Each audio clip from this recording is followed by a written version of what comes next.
అయితే మళ్ళీ ఒక ప్లాన్ అయితే ఇస్తున్నా చిన్నగా ట్రిప్ ఒకటి. సో ఆల్రెడీ మనం లాస్ట్ టైం అయితే మనం వేయి స్తంభాల గుడికి అయితే వెళ్ళాం కదా, సో సోలోగా. సో అట్లా ఈసారి కూడా మంచి ఇంకెక్కడన్నా లొకేషన్కి వెళ్దామని చెప్పి అయితే ప్లాన్ చేస్తున్నా. కాకపోతే లాస్ట్ టైం నేను వెళ్ళినప్పుడు సోలోగా వెళ్ళిన, ఈసారి కూడా సోలోగానే వెళ్దామని అనుకుంటున్నా. బట్ కాకపోతే ఈసారి కూడా సోలో ఎందుకు, కొంచెం మన ఫాలోవర్స్లో ఉన్న తీసుకెళ్ళి గెట్ టుగెదర్కి వెళ్తే బాగుంటుంది అని అనిపించింది. సో అది ప్లాన్ చేసిన. ఇన్ కేస్ మీకు ఒకవేళ నేను ఖచ్చితంగా డిసైడ్ అయితే మీకు పోస్ట్ లేదంటే ఏదైనా వీడియో అయితే ఖచ్చితంగా చేస్తా.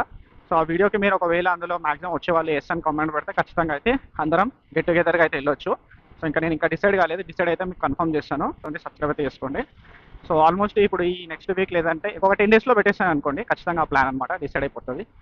ఏంటంటే చిన్న కంక్లూజన్ ఒకటి, నేను సోలో వెళ్ళాలా లేకపోతే అందరం కలిసి వెళ్తే బాగుంటుందా అని చెప్పి అనుకుంటున్నాను. అది ఒకటి డిసైడ్ అయ్యి మీకు అయితే నేను ఇన్ఫర్మేషన్ అయితే ఇస్తాను. ఒక లొకేషన్ అంటే మనం ఒక ల్యాండ్ మార్క్ పెట్టుకొని అందరం అక్కడ కలిసేసుకొని అటు నుంచి అయితే వెళ్ళి రావచ్చు. బట్ అట్లా అందరం కలిసి వెళ్తే బాగుంటుంది అని నా ఉద్దేశము. దానికోసం అయితే గెట్ రెడీ గాయ్స్. ఇంకోటి ఏంటంటే నేను చాలా వరకు సోలోగా రైడ్ చేస్తున్నప్పుడు చాలా మంది అంటే గ్రూప్ గెదర్ వెళ్తారు కదా, నాకు జాయిన్ చేసుకోలేదు గెట్ టుగెదర్గా. సో నాకు అనిపించేది, అరే మనం సోలోగా రైడ్ చేస్తుంటే ఎవరు మనల్ని ఇన్వైట్ చేయట్లేదు, పోనీలే మనం రైడ్ చేసుకుంటూ ఇంకొకరిని ఏమన్నా ఇన్వైట్ చేస్తే కనీసం అట్లీస్ట్ వాళ్ళని హ్యాపీగా ఫీల్ అవుతారు కదా అని చెప్పి నేను అప్పుడు డిసైడ్ అయినా. ఇక అందుకే ఇప్పుడు నేను సోలోగా అయితే రైడ్ చేసుకుంటూ ఒక మన చిన్నగా మనం కూడా గెట్ టుగెదర్ వెళ్తే బాగుంటుంది అనిపించింది. అందుకే ఈ ప్లాన్ డిసైడ్ అయ్యాను.